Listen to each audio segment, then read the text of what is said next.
देखो आज की क्लास में बच्चों देखते हैं आज की वीडियो में क्लास 10th के यूपी बोर्ड एग्जाम 2026 में आने वाला क्वेश्चन वीएस क्लासेस भाई केटी सर में आपका स्वागत है। आज क्वेश्चन ले लेते हैं, बहुत ही इंपॉर्टेंट क्वेश्चन है हाई स्कूल टेंथ के लिए मैथ का। लिखा क्या है, यदि सेक थीटा बराबर 2 हो तो थीटा का मान। Very simple question. आपका क्या हो जाएगा, सेक थीटा। आपको क्या जानना, सेक थीटा का मान। टेबल में कौन सा मान होता है सेक थीटा का? तो वेरी राइट आंसर है आपका कि कॉस का जो मान होता है, कॉस 30 का मान, कॉस 60 का मान 1/2, तो सेक 60 का भी मान कितना होता है 2।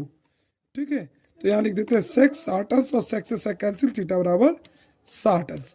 जल्दी से क्वेश्चन अटेंड करने होंगे। तो पहला क्वेश्चन था आपको 30 सेकंड के अंदर आपको आंसर आ गया कि सेक 60 का मान कितना होता है बेटा, 1/, कॉस 60 का मान 1/2, सेक उसका उल्टा, तो सेक 60 का मान हो गया, सेक 60 का मान हो गया 2।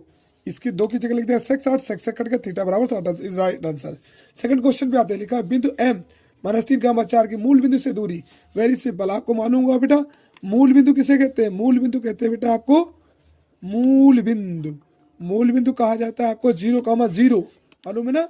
एक बिंदु आपका ये दिया गया डी बराबर क्या होता है बेटा, जब दो बिंदु, एक बिंदु आपका ये है और एक बिंदु ये है, दो बिंदु जब आ जाए, वेरी सिंपल टाइप का आपको करना क्या होगा बेटा, इस वेरी सिंपल, जैसे -3 और ये है 0, आगे को आगे से घटा देना, पीछे वाले पार्ट को पीछे वाले पार्ट से घटा देना।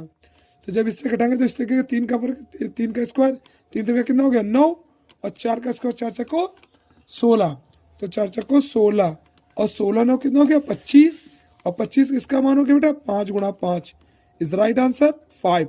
मात्रक लिख देना या आप यूनिट लिख सकते हो। ये वो क्वेश्चन है जो कई बार पूछे गए इंपॉर्टेंट क्वेश्चन हैं, यानी कई बार पूछे जा सकते हैं। अच्छा तीसरा क्वेश्चन ये आपके लिए छोड़ते हैं, क्या लिखा, माध्य। माध्य मध्यिका, आपको बता दे बेटा माध्य हो जाता है और मध्यिका, यानी आपको माध्य को एक्स वॉर भी कहते हैं जिसका मान है 15, मध्यिका मीडियम जो एम ई है आपकी 24। पूछा क्या गया है मॉड यानी एमओ। देखो इसका अर्थ होता है मीन, है ना। ये हो गया आपका मीडियम और ये हो गया मॉड। बहुलक, बहुलक आपका कितना दिया गया बेटा क्वेश्चन मार्क। तो इसमें आपको आंसर देना है कौन सा क्वेश्चन सही होगा, कौन सा फार्मूला आपको लगाना है। ठीक है, वेरी इंपॉर्टेंट है। नहीं आता कमेंट बॉक्स में इसका आंसर जरूर बताएं आप क्या होता। तब तक एक दूसरा क्वेश्चन ले लेते हैं। आपको दूसरा क्वेश्चन है, ये आपके लिए छोड़ दिया ना, नहीं आया तो कमेंट बॉक्स में जरूर बताना। अगला क्वेश्चन है आधार का क्षेत्रफल।